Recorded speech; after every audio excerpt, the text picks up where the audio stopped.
Online Literature Festival, or BOLF, is an initiative of Belong, a social venture that seeks to bring discrimination-free services and experiences to people who face identity-based discrimination. We run programs for inclusive housing, inclusive mental health, inclusive research, as well as a book club and a library for inclusive literature. You can learn more about these on www.belong.net.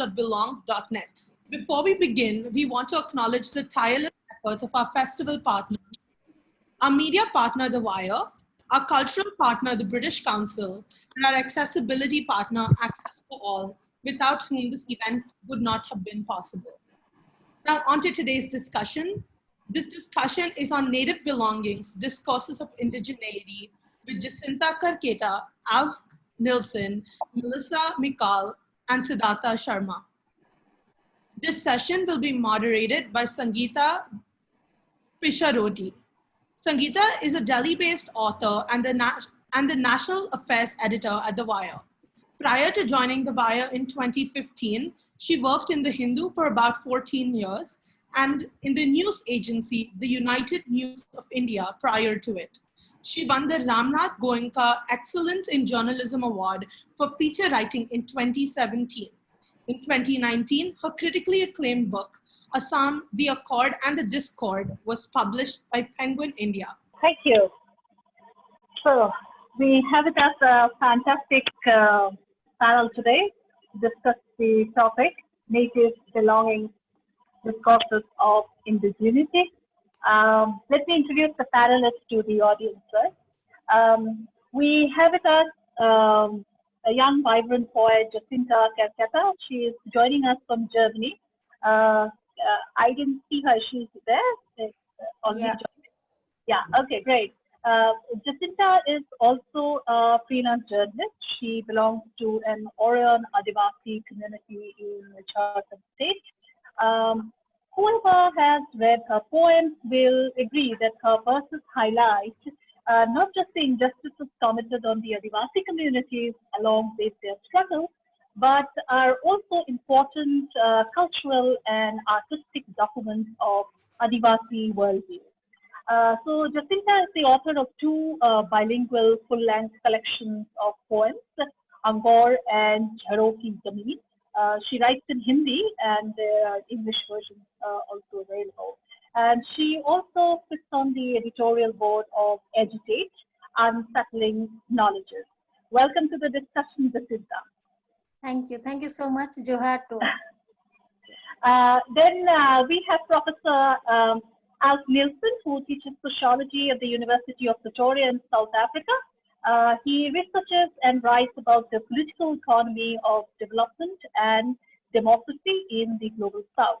His most recent books are Adivasis and the State, Subalternity and Citizenship in India's Steel Heartland, and Indian Democracy, Origins, Trajectories, Contestation. Welcome to the panel discussion, Professor Nilsen. Thank you very much. Then we have Professor Melissa Michal. She is a fiction writer, essayist, photographer, and a literature and creative writing professor at the Arizona State University in the United States. Melissa is of Senecan descent. Her PhD in literature from Arizona State University focused on education and representation of Indigenous history and literatures in curriculum. Aside from her first novel, Along the Hills, and other literary work, her short story collection, Living Along the Borderline, which was published in 2019, was a finalist for the Louis Merriweather First Book Prize. She is now working on a new dystopian novel. Very happy to have you on us, Melissa. Thank you. I actually teach at Bryant University, Arizona State's where I got. You're okay. I didn't want anyone to be like, yeah. Okay. Yeah. Finally, we also have with us author, historian, and journalist Siddhartha Sarma. His most recent novel, Year of the Weeds, which was published in 2018, is about the land rights movement in the Indian state of Orissa. And Siddhartha's most recent non-fiction book is Carpenters and Kings, Western Christianity and the Idea of India, which was published last year. A very warm welcome to this evening's discussion, Siddhartha. Thank you. Happy to. a warm welcome also to the audience who joined us. Let me begin with Jacinta. In fact, let's begin with a short poetry recital by Jacinta. A verse that I, as a moderator, took the privilege to choose it. A, because it is one of my favorites from her collection, and B, there is a context to it, which I will share a little later, which can help us strike up the conversation. So, Jacinta, if I can request you to recite the original version, which is in Hindi, you know, the poem that we talked about, and also the English translation for those who don't understand Hindi. Yeah, over to you. Yeah, thank you so much. So this small poem is ओ शहर, भागते हुए छोड़कर अपना घर, भागते हुए छोड़कर अपना घर, वाल मिट्टी और खपरे पूछते हैं अक्सर, ओ शहर क्या तुम कभी उजड़ते हो किसी विकास के नाम पर? ओ city, leaving behind their homes, their soil, their bales of straw, fleeing the roof over their heads, they often ask, O city, are you ever wrenched by the very roots in the name of so-called progress? Thank you, Jacinta. The context that I said I'll share will only highlight the nationwide, the universality of the thought behind this set of words. I came across a verse sometime last year, and my mind automatically went back to two events related to my home state, Assam. So one was, to the Assam capital city, Guwahati, which is also the de facto capital of India's northeastern frontier. Reading her poem reminded me that the city was built on the land occupied by the tribals who belong to different communities, including the largest plains tribe, the Boros. They are considered also to be one of the oldest indigenous groups of Tibeto-Burman origin to reside in that region. And the second event the verse reminded me of happened in 2017, when there was a human cry again in that state as the government carried out an eviction drive in a forest area on the outskirts of the capital city. And those evicted were again people from various tribes. So all I'm saying is, want to highlight is that just this few lines of hers made me realize the universality of her truth. I don't know whether she's ever visited Assam. I mean, she's from Jharkhand. So, but I could relate to it, So, Jacinta, before I go to others, I want to ask you, what was in your mind space when you wrote those lines? Is it injustice, law, or just articulation of a historical fact? What was in it? I want to hear that from you. When I was in class 8, that time I started writing from class 8. And that year, means another incident I faced, that my uncle got lynched in city because of some maybe land issues and from non-tribal people. And nobody understand that what happened, what happened. Even maybe my uncle didn't know. And then my mom told me that all this newspaper has written, means they didn't ask Adivasis view. They have just newspaper has written their own view. It was very wrong. And first time in class 8, I have realized, like, then who will write my perspective, Adivasi perspective? And that time I was writing in school stories or poem. But same year, that time in class 8, I have decided when I'll grown up, I'll become journalist, and then not journalist who just capture about market or maybe events, but journalist who visit village to village and who writes. But so 3 years as a journalist I was working, but I realized there is so many emotions, and means I'm unable to capture that all in my journalism work. Then I started writing poem, and this poem where, you know, what I am unable to speak in article, that all emotions and that, you know, that philosophy, that understanding and that questions that I started bringing to my poetry. So uh, mm, yeah, during when I was in village, I was roaming, and I was, so it sudden came in my mind that not peoples are living, or when displacement happened, people, not only people are moving and suffering, but you can feel that, you know, abundant house, abundant hut, there is, you know, soil, there is pual and this khapra and all. And I realize, if you will see in that perspective, so how this nature feels when you know, people leave their village, and so what this hut, what this soil, what this bales of straw, what they feels and what they are speaking to the city. So this poem came like that. Lovely. I'm glad you did, you know. So beautiful. And so let me bring in Professor Nilsen here. Before we go into the role of the Indian state in regard to not making the Adivasi life matter much in the general scheme of things, I want you to share with the audience what you mentioned to me when we talked about the topic of today's discussion, which is the typical representations of the Adivasis that you have come across during your fieldwork in India. Sure. So, you know, doing research my research has been largely on social movements grounded in Adivasi communities, social movements of different kinds. And when you do that sort of research, you also come into close contact with certain representations of Adivasi communities in India's public sphere, and there are largely three of them. I've come to realize after a while, and let me just talk briefly about them. One is a representation of the Adivasi as backward, which is a paternalistic discourse. It's a way of talking about the Adivasi as being on the margins of Indian modernity and not being able, through their own agency, to integrate into that modernity, as being dependent on the interventions and the, you know, benevolent help of others.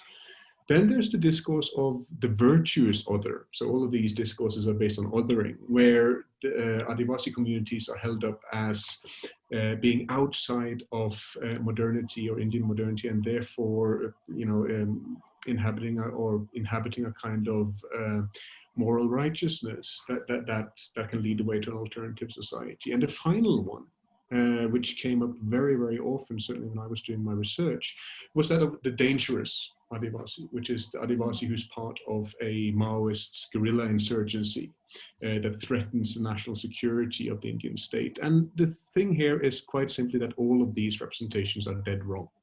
They're not just dead wrong, they're part of the violence that mainstream Indian society, the mainstream Indian economy, heaps upon Adivasi communities, as far as I'm concerned. It's wrong because, as Jacinta's poem and also her reflections around her poem points out, and your own remarks about Guwahati, right, that Adivasi communities are at the heart of Indian modernity. It's Adivasi lands that have made possible much of the modernization of the Indian economy, the building of dams that have displaced communities across the nation. 40 to 50% of everyone who's been displaced since independence in 47 are Adivasis in India, whereas Adivasis constitute 8% of the population, right? So you have that.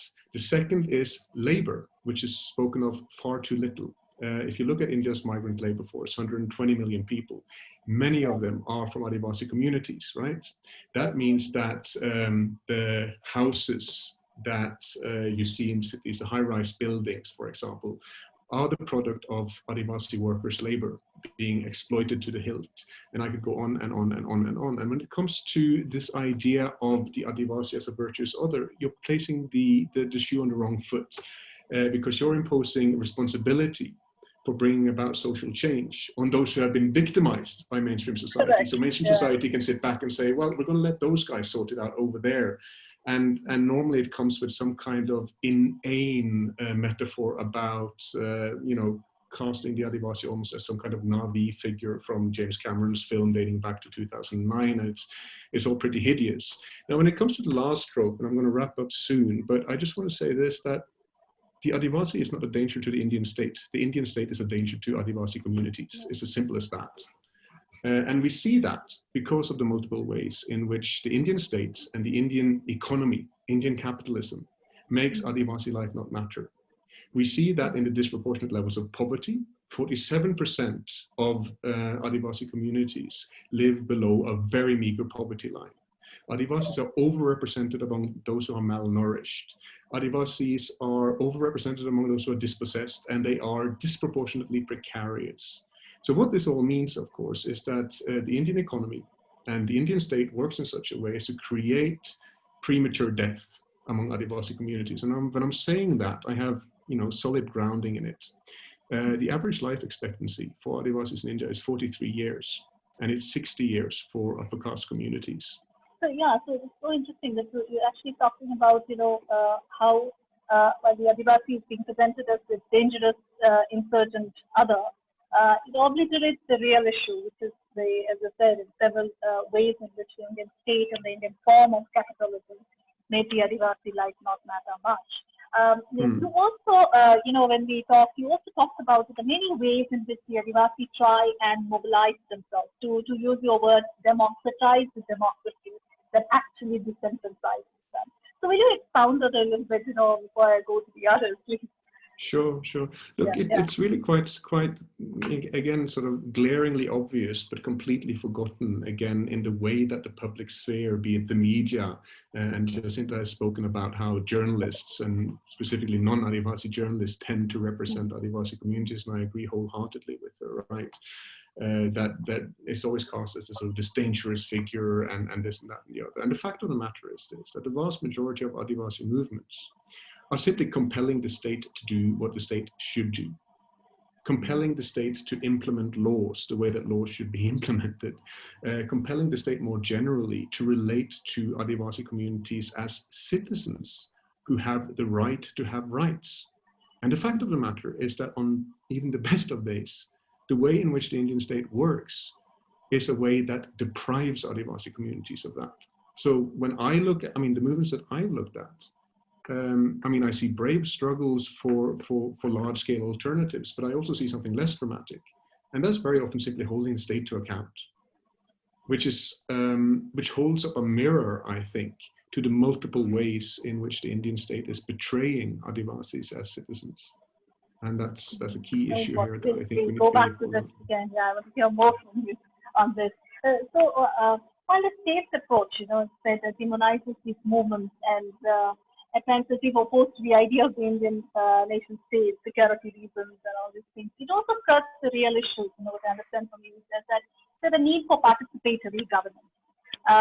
But what I want to hold up here is also that this tendency to categorize the Adivasis or the indigenous communities as a dangerous other. This in turn often leads to the erasure of their struggle. From the mainstream narrative. Let's talk about a bit of what is missing from these mainstream narratives and why so. So I want to bring in Melissa to the conversation here. This tendency to erase indigenous histories and literatures and their absence in the mainstream, be it in the classroom, in the literary work, media, and the daily life. It's not just true of the Indian mainstream. We can't homogenize indigenous communities and their experiences, but this is evident in other societies also, including your society. So if you can relate to us here, what is the law due to this erasure? And also the trauma that it leaves on the indigenous communities. But I also want to hear from you, what is the loss, for the non-indigenous also? Because of this blackout that we see in understanding of the indigenous experiences. It would be nice if you would weave in a little bit of your communities, these goodbye acts and such things to correct these wrongs, and particularly in a crucial space like classrooms, to make them more inclusive. Absolutely. So we have much to unpack, I think, in this question. So I'm going to start in a space that I think kind of brings us into a moment of kind of situating the both and situation, like what it does, what the loss is. And I think it's really important to, so Michal Shenandoah from my community always asks, where are your feet? Like, where are your feet? Where are you standing? Where are you sitting at this moment? Essentially, do you know that history? Do you know whose land that is? Do you know, like, you know, what it was that essentially gave you the privilege of then standing there? What does that mean and what does that look like? And I think in that question is both the problem and the solution, right? If you don't know that answer, then that is part of the problem. But when you start to seek out those kinds of answers and where that history came from and those literatures, then you become part of the solution. And so when you understand, okay, this is this particular community's, tribal nations, wherever in the world you are, however that's viewed, here we have tribal nations, sovereign tribal nations, and, you know, ask those questions. And the thing is this work would be much easier if we started with that in kindergarten and went on all the way up through, right? And so I'll get to that in a second, but what that causes for Indigenous peoples, at least from what I know within my community and taking a look at boarding schools and education system and how that makes us feel and react, is intergenerational trauma, which is passed on down through the blood and through generations so long as the settler colonialists are still here, right? So long as the system still is in place that causes this kind of erasure, that is still going through an extermination process by keeping us out of the system and by keeping us out of education. I heard very often when I was getting my PhD, just stay in because we need more of us in the system. But it also didn't want me in it. And so it's constantly being pushed out, right? And so the people who were saying that were also Indigenous, right? Or like, we need more of us. And the people who wanted me out were not, or, you know, didn't agree with what I was doing and wanted to change that. And so, you know, I can get to some of that in your other question too, because that's part of the assimilation process, right? But what that means is there's a dislocation for us, sometimes from our communities, from our own knowledge systems. They're still there, they still exist, they haven't gone anywhere, nothing has been wiped out, right? Which is the assumption. Yet, you know, the systems and the way in which we've been situated to be moved to different spaces and then moved into urban spaces away from our communities that we were moved into through long walks and then urban relocation, those sorts of, they were meant to dislocate us. I think that's really important part of the conversation is there are historical letters that show that they knew that whether it be through education or it be through literal death of the body, it would be a death. And they were getting rid of us. And to live with that and to sit with that in a classroom and know that you're not there and you're not recognized, you know, again, that's trauma through the blood. But then what that also does is for those who are not Indigenous is then there's a lack of connection and a lack of knowledge sharing. It is really important to, you know, how we understand the land, how we understand histories, technologies that we had. You know, I found a lot of the dialogues that we're having, and I did a little bit of research on Adivasi before the panel, and it just felt so familiar in a way that I would never wish on anyone else, right? I wouldn't want that feeling to be familiar in another location because that's just wrong to know that you've been erased. And so that's, you know, kind of the loss in both ways. Is that then we lose that connection with one another, not just within potentially our own communities and from our own ways of knowledge. So the Good Mind, I really encourage everyone to look up Oren Lyons. He's a faith keeper in our community, and you know he has much more to say about this. But really what that is it's an intricate life way. And the way that he thinks about it is it's peace in mind and community, equity resulting in community justice, and power of good minds that embody good health and good reason. And so what that leads to is a good relationship with yourself. So inside yourself, and starting with that kind of place of, you know, how healthy are you inside? And also then having good relationships with other people that add on to who you are and don't subtract. You're not trying to subtract from another person in the way that you interact. And the way that we think about that, and we have a Thanksgiving address that repeats the refrain of, you know, we're working, I'm paraphrasing here, but we are of one mind. And that doesn't mean lack of individuality.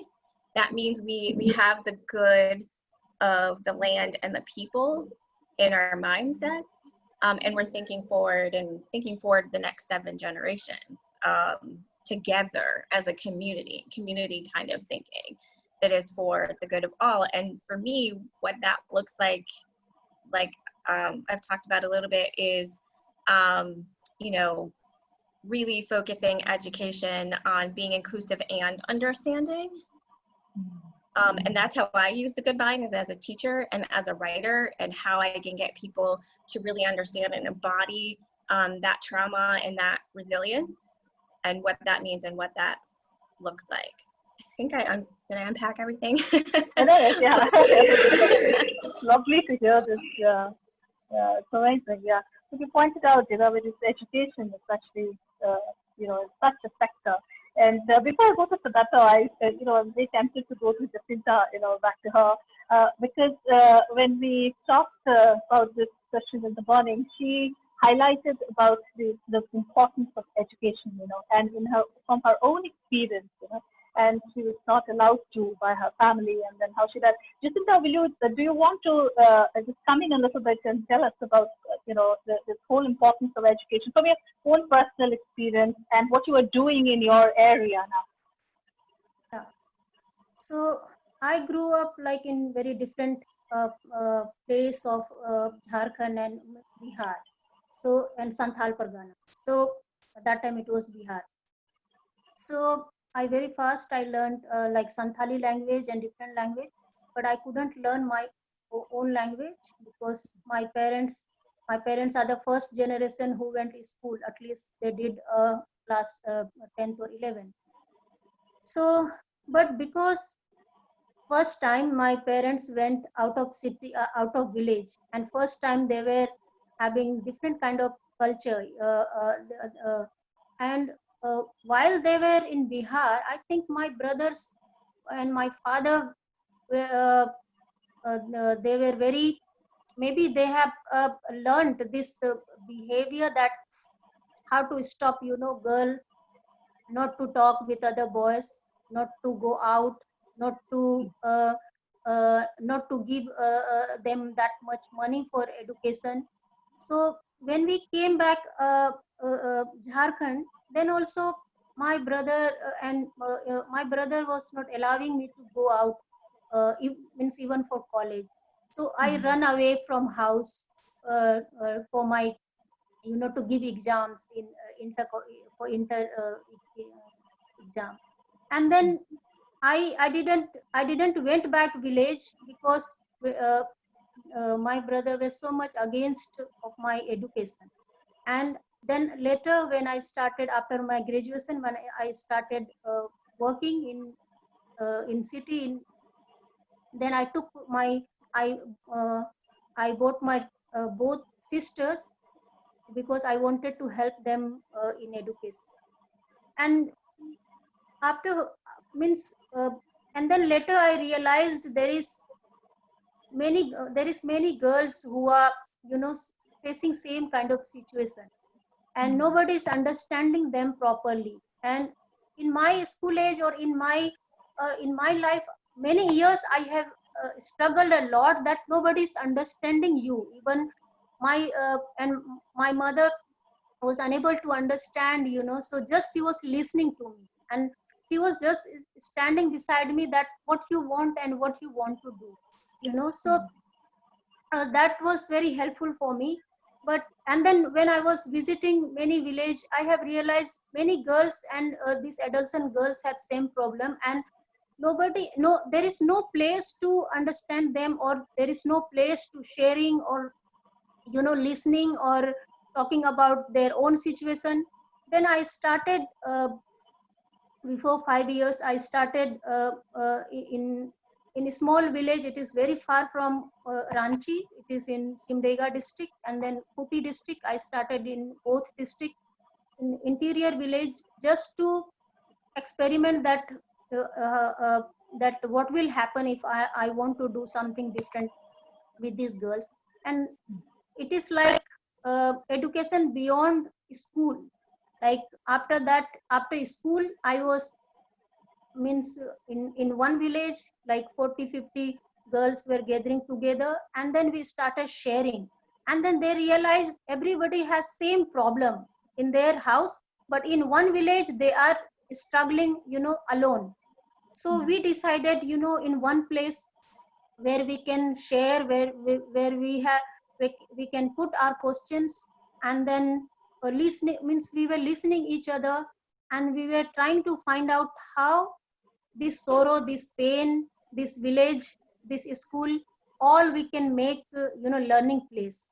How you will learn in school, how you will learn with all your struggle, how you will learn in this village. Because we decided we can't change our parents, we can't change village, we can't change school, we can't change now any system. So what we will do, we will change our life, we will change our perspective. And then students started doing that. I have given books, and I said, don't worry about book, wherever you go, you are going to field or maybe forest, you can take this book, and whenever you get time, you read. And then when we are coming back in evening, they were sharing what stories they have read, what they felt today. And I have seen, means I came to know that after 2 years or 3 years, I seen that they are experimenting in school, that in debate. So some girls started participating in debate. They said, we were unable to speak in stage, but now we are getting that courage. And in this way, one village, every girls were knowing everyone, that what is happening in others girls house. So they were telling me that how we can support that girl. So if in someone's house parents are against their education, we were going and telling them that we were assuring their parents about their education. And then we started, like, only to talk with children, it won't work that much, but how we include this whole village. So I started talking with these all older people, and they have realized really it is very important matter. And then whole village sat together, and I have read out this all emotional letter for their children. And then first time they realized, they started crying, they started saying that we are unable to understand our children's feelings at home, and now in front of all village, I didn't take name of girls, but just sharing feelings. And then I saw it worked. And then when girls were having matric exam, in some family they stopped drinking in at home. And then last year, like all students of one village, they came first division in matric exam. And then we celebrated with whole village that. And then I asked children, they can girls, they can share their feelings, and they have given in front of all village, they have given thank giving, they have done thank giving to their parents and village. So I realized education can be like that, where you are sharing, where you are learning, when you are observing things, and like not only in school, but your whole environment, your whole life, you can make like like school. Also reclaiming spaces, such an important tool. Yeah. So let me bring in Siddhartha here. Thank you for your patience, Siddhartha. I have a couple of questions for you. But this one is linked to your novel, your Wings. in that book, you locate your story on a very real life struggle. You have fictionalized the Niyamgari education in Orissa, and must add that the tribe managed to get a one-of-a-kind judgment from the Indian Supreme Court. The book also, gave very interesting insight, to the readers on the workings of the judiciary, on the administration, the corporate houses, how the jails function, conditions there, etc. So, if I can ask you, to draw from your experience of writing this book, researching to write this book, and plus also you also come from the Northeast, and you reported in the region. So, if you can, tell us some of the major threats today to the indigenous rights and ownership in India. Why I include Northeast here is also because there have been serious and complex conflicts around issues of indigeneity over the rights of the indigenous, and which have been keeping this region with many international borders on the boil for decades, including a long drawn out incidency. So if you can just give us a little bit of that on, on the threat perception. Firstly, I want to say that I'm really thankful that I'm here and talking to you, because I have followed your writings for a while, and I've read Jacinta's poem for a very long time, and I've read his work. So I'm really happy to talk to and listen to all of you. So it's a great learning process for me. So about Year of the Weeds and the Niyamgiri agitation, it was a landmark judgment, and also the process, the decade-long struggle after which the Dongria Khons of southern Orissa arrived at this verdict. They were allowed to vote on whether a mine would be built in their traditional homelands. Was landmark, mainly because it has never happened before, and it's unlikely to happen again, considering the way Indian national politics is shaping up.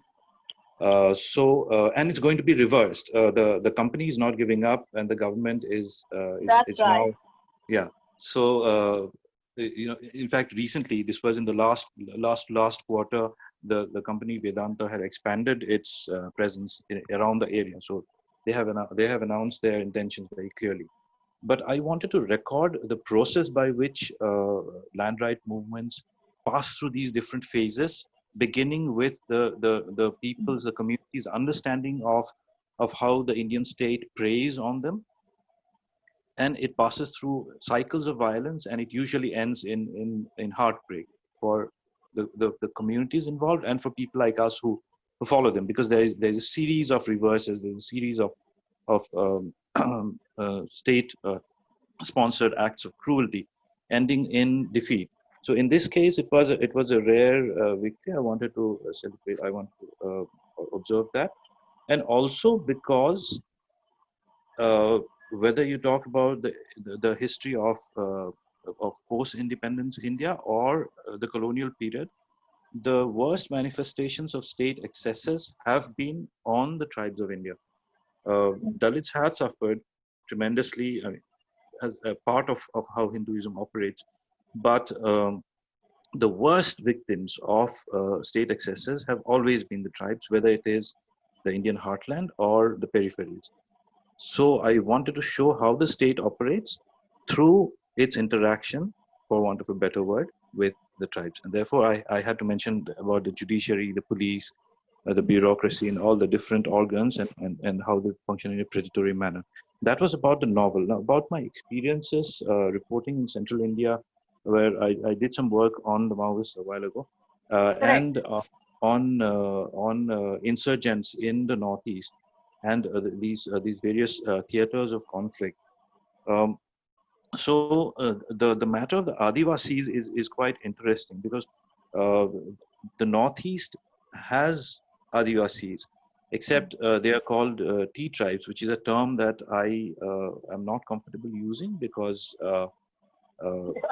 it's probably the only instance, yes, of people who are named after a product, and that if that is not dehumanizing, I don't know what is. So it would be safer to call them displaced Adivasis, or Adivasis displaced by colonial apparatuses, because they were brought from central eastern India to Assam, mainly upper Assam, eastern part of Assam in the late 19th century. So they constitute a separate identity of their own.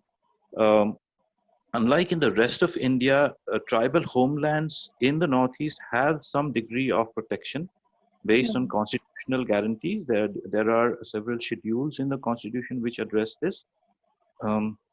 We used to think that these schedules were sacrosanct, but considering what happened to Kashmir, we are not sure anymore. But we have 4 states in the Northeast which have tribal majority. And despite the existence of these states, despite the existence of autonomous councils, the fact is these areas are underdeveloped because of economic reasons, because of topographical reasons, and local sentiment has always held, with a lot of reason, that the Indian state has given stepmotherly treatment to the people, to the different peoples of the Northeast, including the plains people of Assam, which has led to numerous cycles of conflict, which have been documented extensively. But if we look at the 4 states which constitute majority protected tribes, and what has happened to them, you will also see an indication of how the way in which the Indian state has functioned has affected how these protected tribes and these states function. I'd like to mention 2 examples here. The first is linguistic and cultural. If you look at Mizoram, which has the highest percentage of protected tribes in the country, 95% of the people of Mizoram are protected tribes. And yet, in the 1960s, and the Mizos went through, Mizos is an umbrella term for people of that state. The Mizos went through a cycle of conflict to assert their rights. Started as an independence movement, eventually they got their own state. At the beginning of this struggle in the 1960s, I have figures from 1967, so I can mention that. In 1967, there were 5 major tribes and 11 sub-tribes which constituted the Mizo identity, culturally, linguistically, and otherwise. Now the sub-tribes do not exist, except on paper. That's because once the states were formed, see, the Indian state has always worked on a project of homogenization. This has happened in the Indian heartland. It has happened with all the different, actually not dialects, the different languages which constituted what is called Hindustani in the Indian heartland. And most of these languages have received appalling treatment, with the focus being on a few standardized dialects or languages. So they have suffered. Now that model was replicated in Mizoram with the collusion of Indian administrative officials. So the 11 sub-tribes, effectively the identity was subsumed, even when all the tribal communities were protected. So just because tribes are protected does not mean that they are safe from these processes. The second problem is my increasingly I believe that all conflicts and all issues will be resolved eventually, except patriarchy, because you have Nagaland, which has the second highest percentage of protected tribes in India, a little less than 90%, and they have the longest running rebellion in India. Began in 1947, a day before India in independence. So in 2016, there was a move after a series of demands by women's bodies, and women in the Northeast mostly live in a more gender equal society than in the rest of the country. Despite that, in 2016, after a series of demands by women's bodies in Nagaland, there was a move to give them reservation in municipal and local bodies seats. This triggered protests by Naga men who pointed to what is called customary tribal laws to say that women could not be given reservation in seats.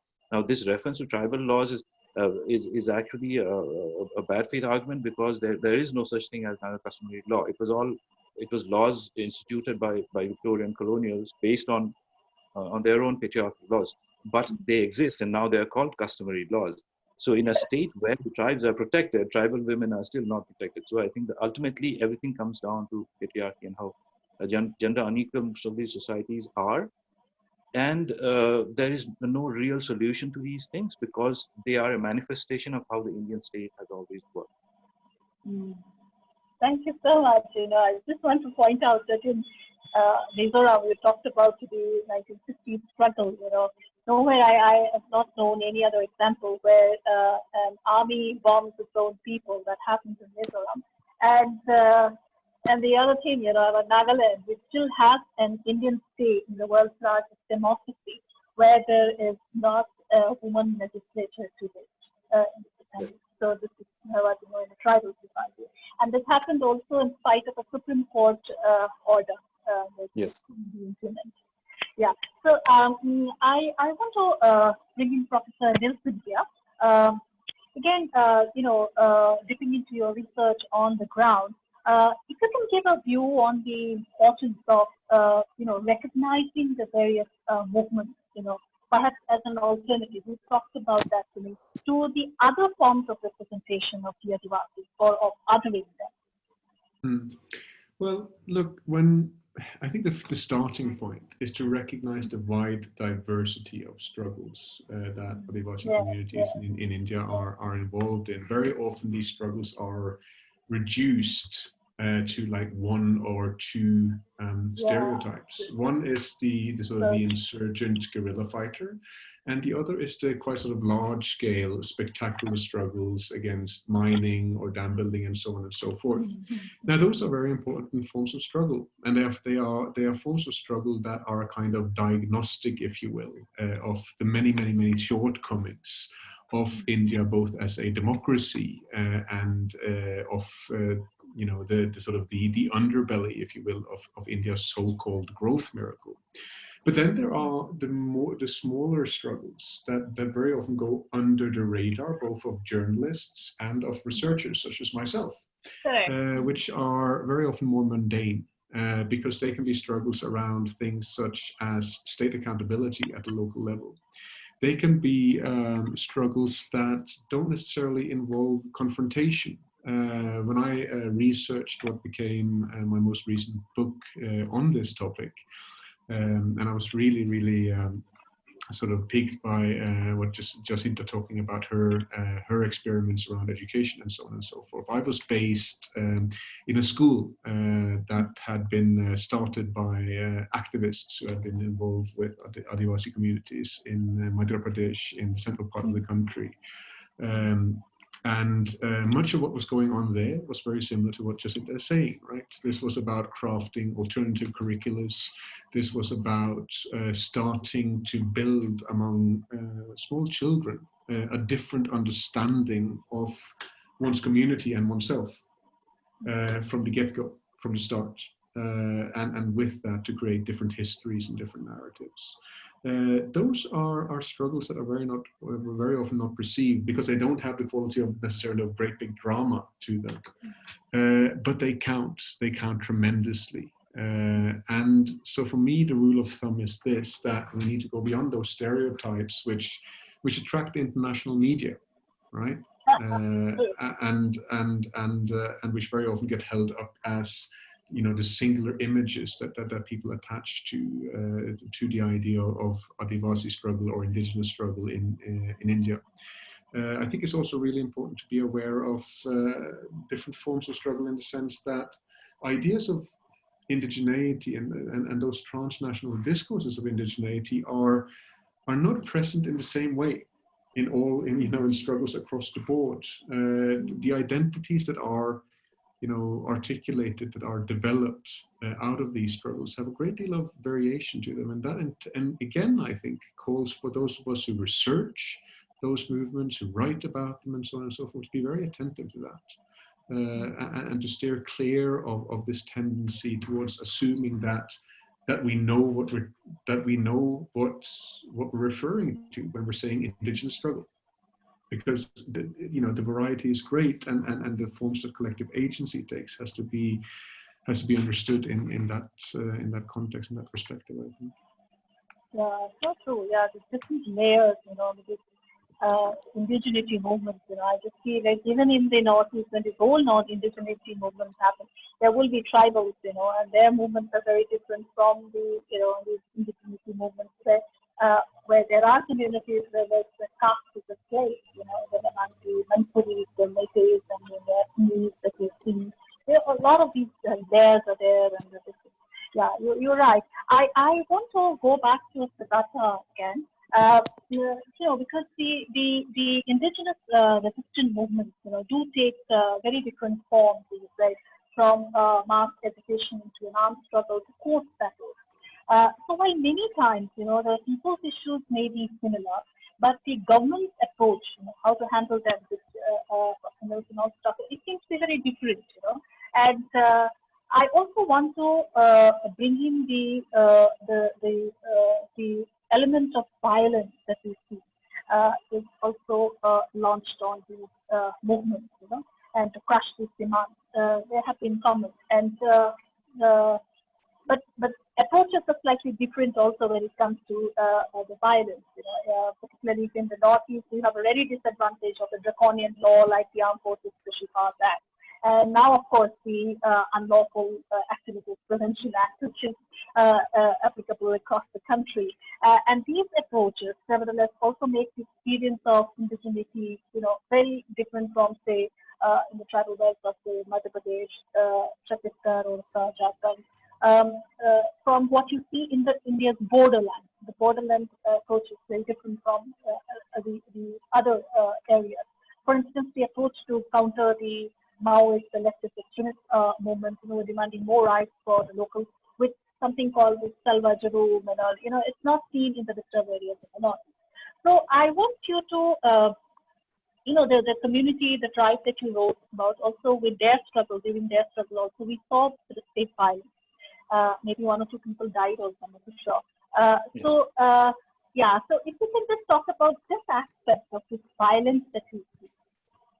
Right. So the nature of violence against these different people's movements is based to a large extent on demographic. So in the Northeast, you have, although you have hundreds of tribes and sub-tribes, you do have dominant tribes who can set to a large extent the direction and nature of the discourse.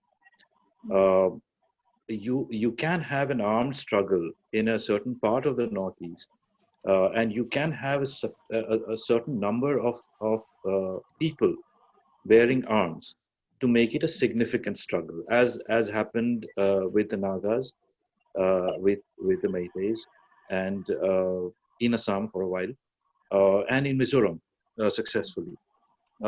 In central India, one of the problems is the demographics is very fragmented. So if you want to have some kind of an identity-based struggle rather than a political struggle like the Maoist movement, if instead of the Maoist movement, you have an identity-based struggle like you have in the Northeast, the demographics don't support it because the tribes are all fragmented. That's a very disadvantage. Yeah, so and because the demographics are different, the nature of the struggle also becomes different. The Dongria cones, yes, the Dongria cones, for instance, although they are related in some ways to the larger identity of the Kandas of Western Orissa, but they constitute a separate people. So when it came to their struggle, there was a certain difficulty in gathering popular support from other tribes. Solidarity has been an issue with some tribes in central India. That is not so much an issue in the Northeast. So you do have, if it comes to armed struggle, you do have a certain different kind of struggle in the Northeast. And based on that, the Indian state's response is also different. The Indian state is essentially a colonial, rather post-colonial imperialist enterprise. It has always been like that. There has never been any doubt about it. it may be true that now it is shedding whatever pretensions it had because of the nature of the government in power in Delhi. But it has always been like that. We have, as you mentioned, Mizoram was bombed by the Indian Air Force, probably the only instance of a democracy bombing its own people and not mentioning it afterwards. 1951. You have had permanently displaced people in Nagaland and northern Manipur since the 1960s and 70s, all of which were replicated afterwards in the rest of India. So the Northeast has been a laboratory when it comes to these experiments in state excesses. The AFSPA has been around for the longest time. People in yes. So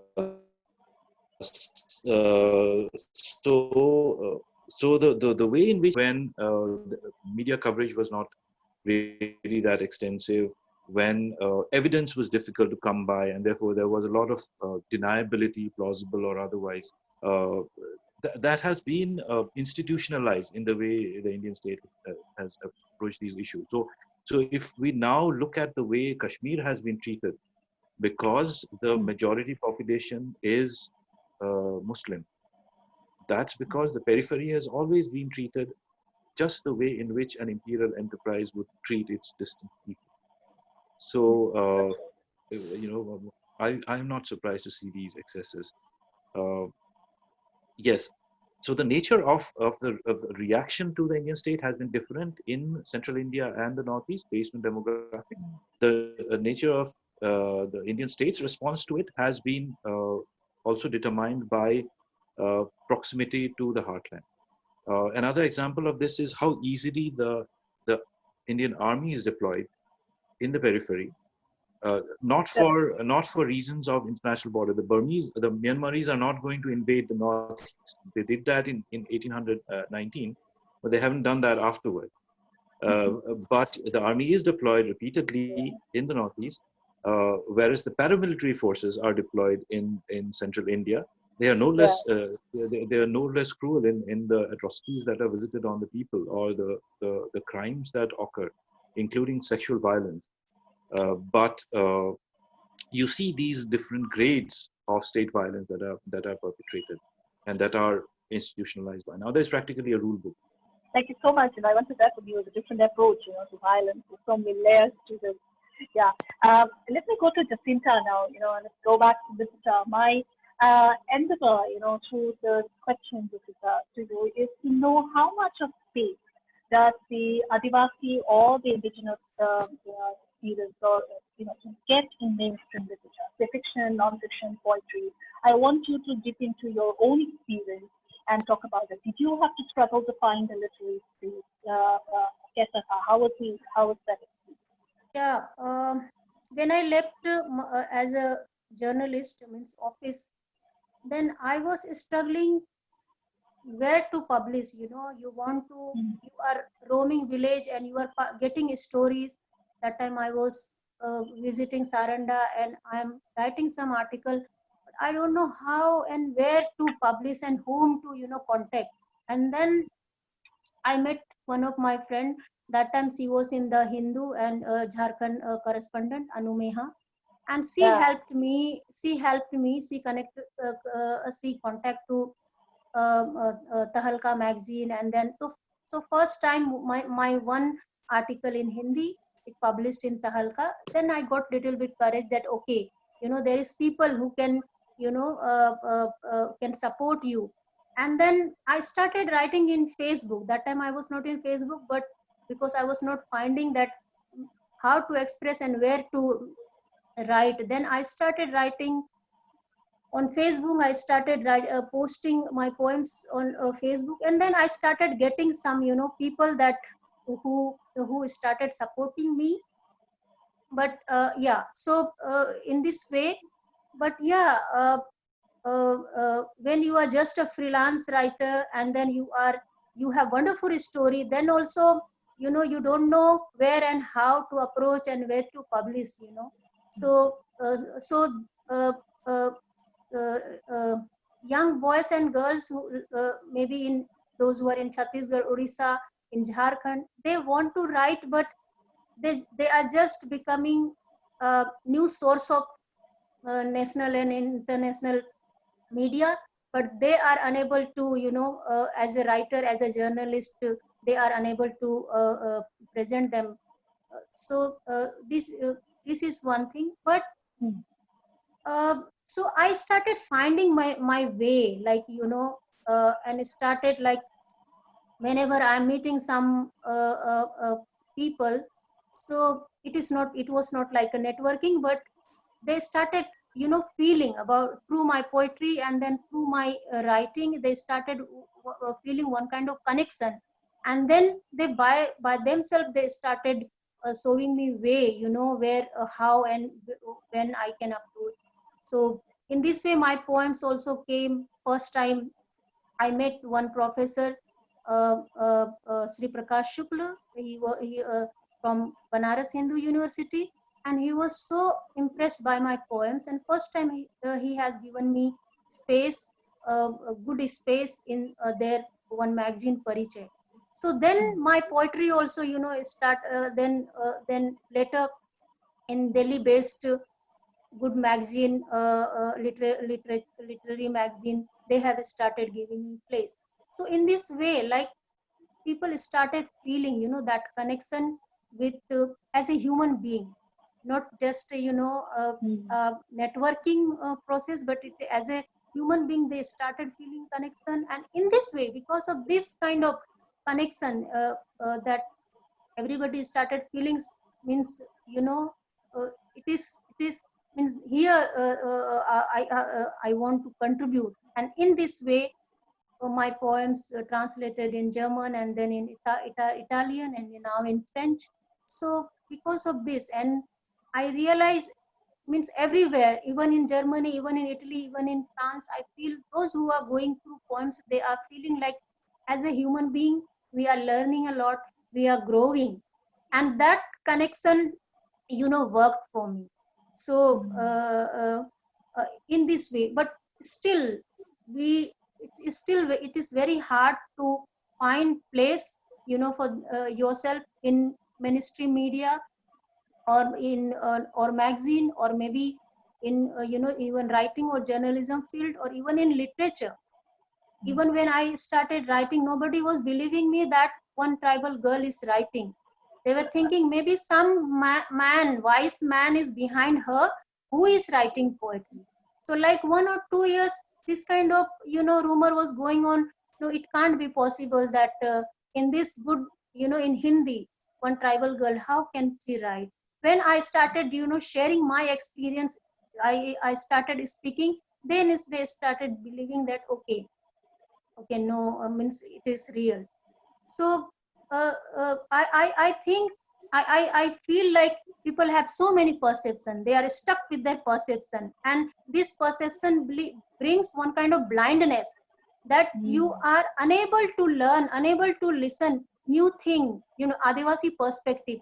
Everything I see, there is Adivasi perspective. Even you see tree, even you see forest, there is so much learning thing from forest. It is whole philosophy comes from forest. Buddha went that side. So, and that perspective, because we as a so-called mainstream people are stuck with their superiority, their education, what is, and many perception, and it is not allowing them to learn, and grow as a human being. And I believe that when you will become more human being, you will become Adivasi. You will feel like I'm very near to Adivasi. So, I feel like that. Yeah, lovely. Yeah, what a beautiful thought. Yeah, I mean, like, you really expanded this whole definition of an Adivasi. Thank you so much. So let me just look at the questions then, and okay. Or before that, can I ask you just quickly a question about, I'm very keen to know the answer, about the resilience, that you talked about. You focus on the need for resilience among the indigenous communities. Where does this thought come from, and why do you insist on it? What benefits it can have? After what Jacinta said, and I'm really very tempted to ask you that today. Well, I think it's really important to, because what's happened in the education system is we have been erased from the daily. You know, this is something a student who worked with me on my research really pointed out to me. We are not in the daily, and I love how she phrased that. We're not in the media, we're not in education. That means we're not getting into the home, because education right now is the biggest space to get new things into the home, right? Besides the internet. But if it doesn't first come to your mind to look up these things because it's not your experience anyway, you're not going to seek it out, even though we have this huge space of research where you could seek it out. And so, you know, it's been taken and out of the whole system of the way of thinking. And so when we're not in the daily, then we're not in the thought of, you know, I know one of the questions about the monuments, and I can answer that in a minute, but we're not in the thought of like why that is that we are trying to protect that land, right? We're not in that moment. And the first time I experienced reading Indigenous literatures in an education system was during my master's degree in my early 30s. That's the first time. And that was with an Indigenous mentor. That was the first time. And that is just, you know, I think of Jacinta's poem where she talked about like leaving the village is leaving behind the soul. Hopefully I paraphrased that correctly.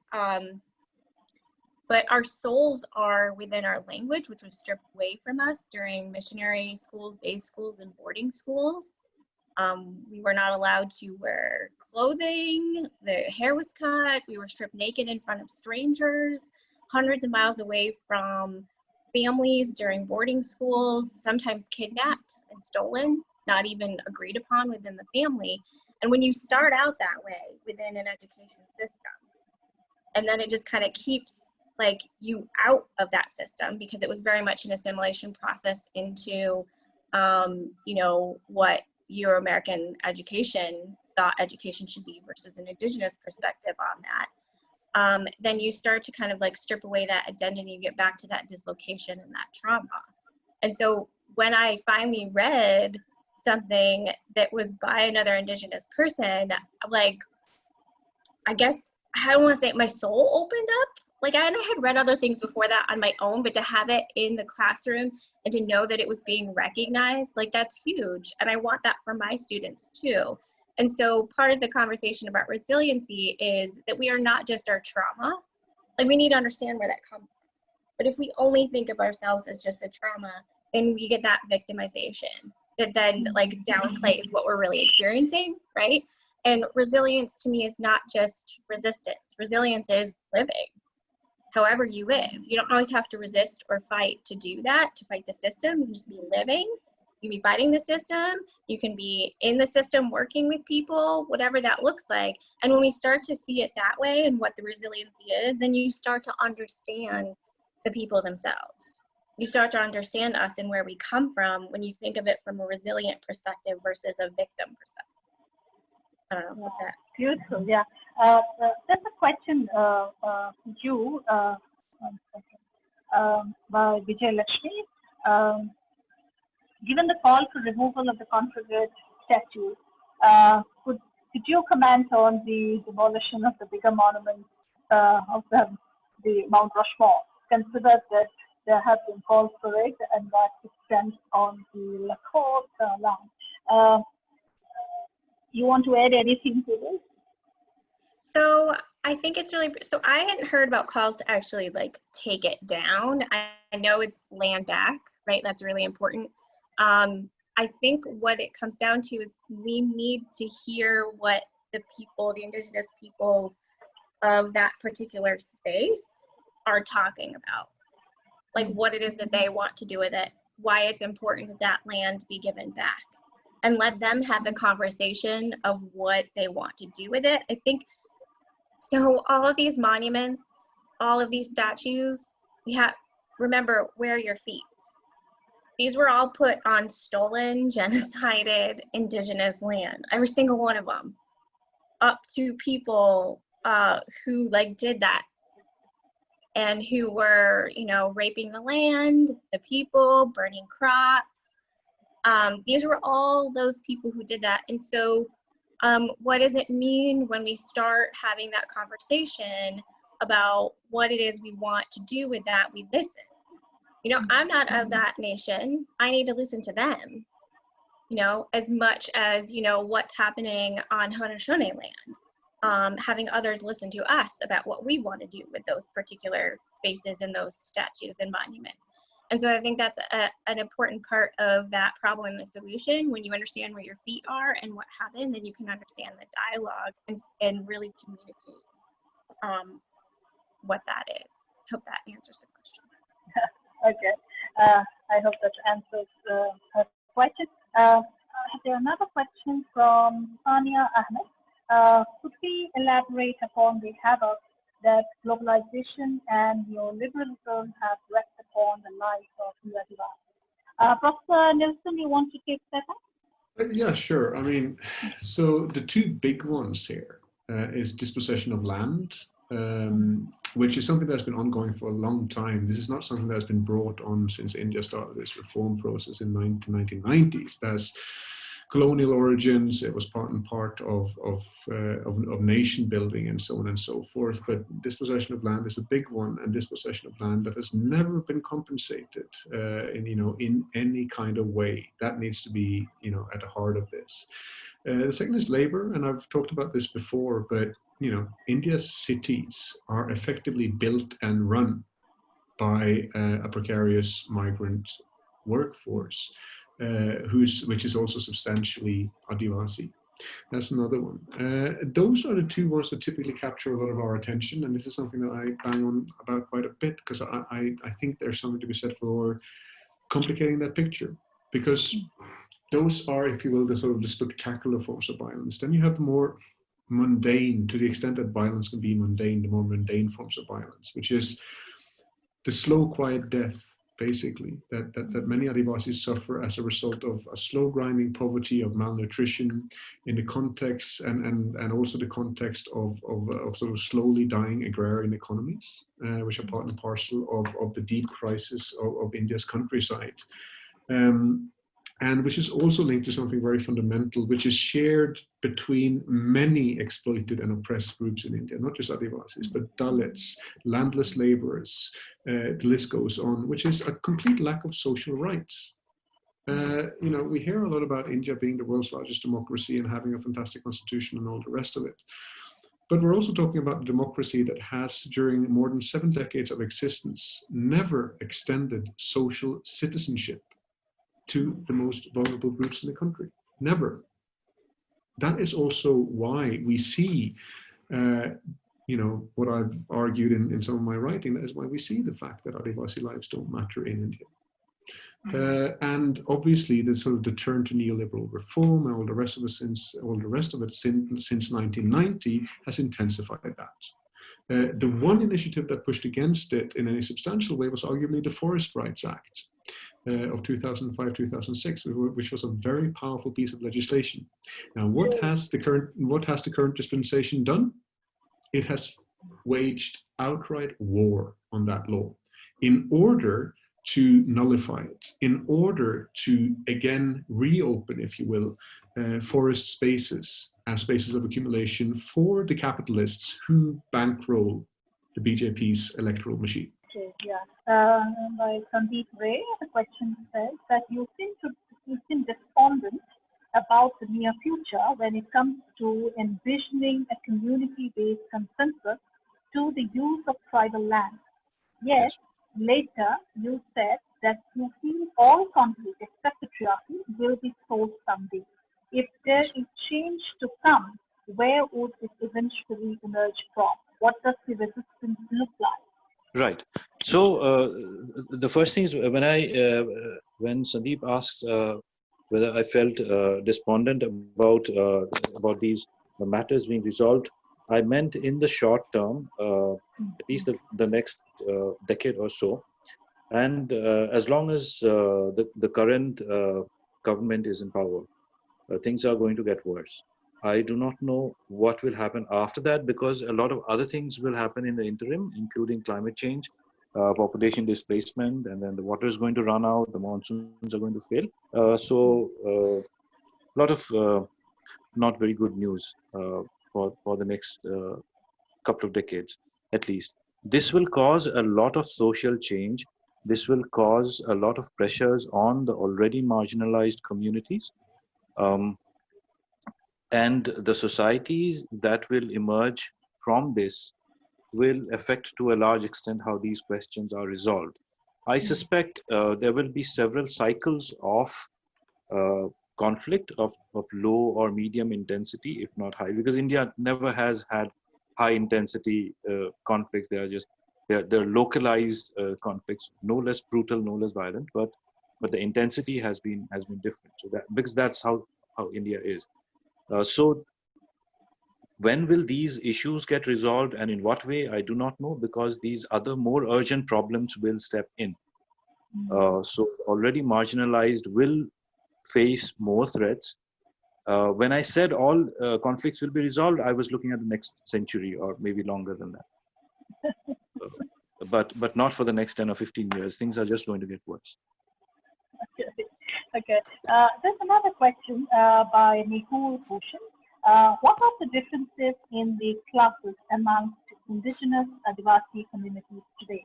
Say in states like Gujarat and even Jharkhand. Do share some of your views on this.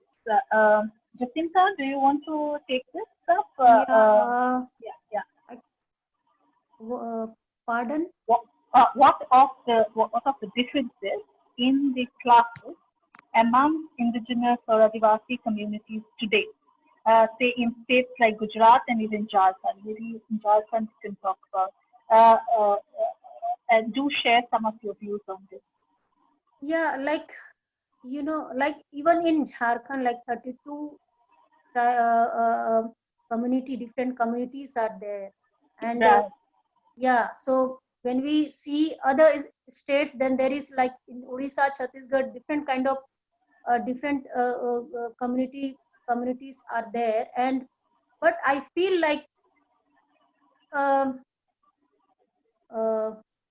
the way Adivasi, are connected to their land, forest, and roots, in everywhere I find it is very similar.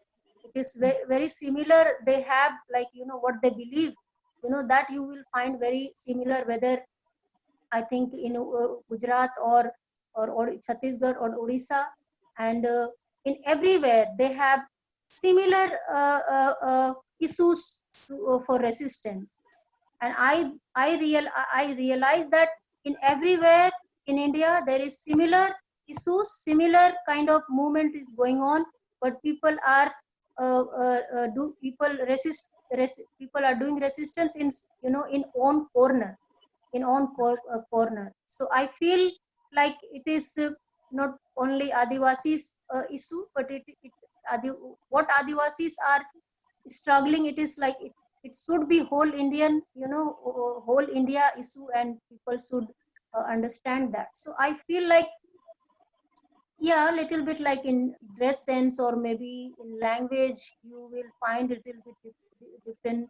There is difference little bit, but then also when you will go in language background also, then sometimes I find there is many similarities there.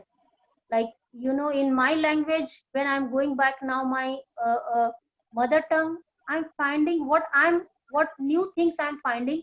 Same I find in Gond language also. What Chhattisgarh people are working for this language and culture. So everywhere I find one similar thing, that they want to do something for their language and culture, and people are trying to do for their community, because all Adivasi of in India, they can't bring together. So same thing in everywhere, like in Odisha or Chhattisgarh, they are doing, and I feel same that kind of initiative we need in Jharkhand also. Okay. Yeah. So in the light of the 4th of July and the celebration of the U.S. independence, how does statehood and emphasis on nationhood in the normative sense erase Indigenous history and nationhood? I think it's a beautiful question. Melissa, you want to take that? Yeah, I think I am going to end that particular question with a story. So I was on a trip to study Indigenous art, culture, and literature of Pacific Northwest, so Alaska Native and First Nations. And we were in Canada at this particular point, and it is July 4th. And we had been traveling with a white scholar who studied Pacific Northwest Coast art. And we had just, we had been at a cultural center run by the local Indigenous First Nation. And we had seen a dialogue with an elder and a dialogue with a young artist who was the grandson of a famous artist.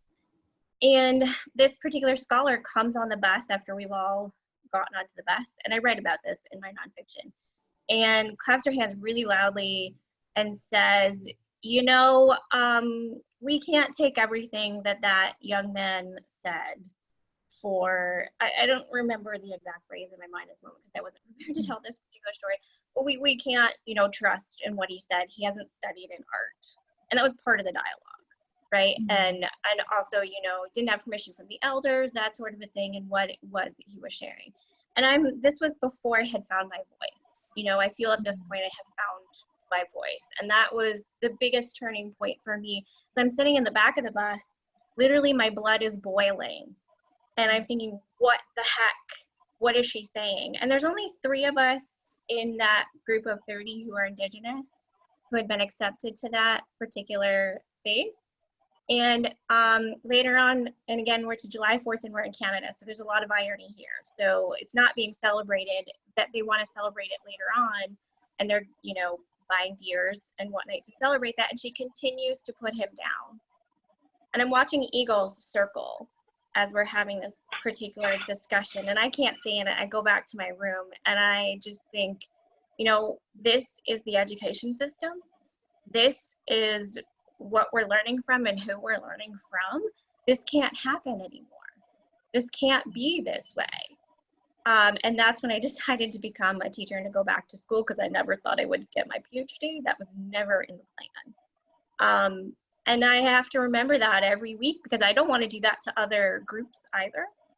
And I think that's what it does, is it allows that rhetoric to continue even with very smart, studied people, because it's in the system, and again, we're not in the daily. And that's what we need to change, is we need to change what's in the daily across the board, not just when we're thinking about indigeneity. And with that answers the question. So we need to change what is in the daily. And I think this is something we take it from here. Thank you so much.